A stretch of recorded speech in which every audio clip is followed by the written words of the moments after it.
ហើយជំរុញទទួលបាត់ទទួលផល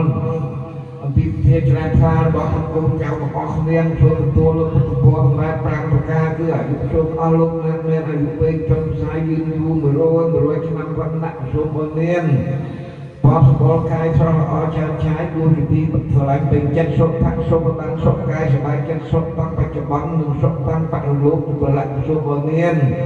កម្លាំងកាយកម្លាំងធាជ្រះថ្លាយឺចាស់ក្នុងពុទ្ធសាសនានិងបដិព្រះណៈសូមមានបញ្ញាស្មារតីទៅមុខពុទ្ធប្រកបការងារអ្វីបានសម្រេចដោយសេចក្តីប្រាថ្នានឹងជាអវសានសូមអស់លោកណាស់គឺប្រកាស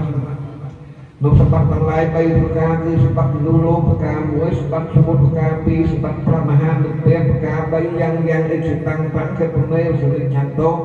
បើក្រុមគ្រួសារកូនចៅព្រមទាំងមានបងប្អូនយើងអស់គ្នាប្រាថ្នាយ៉ាងណាសូមបានសម្រេចដោយសេចក្តីសច្ចាប្រាថ្នាទៅហងសា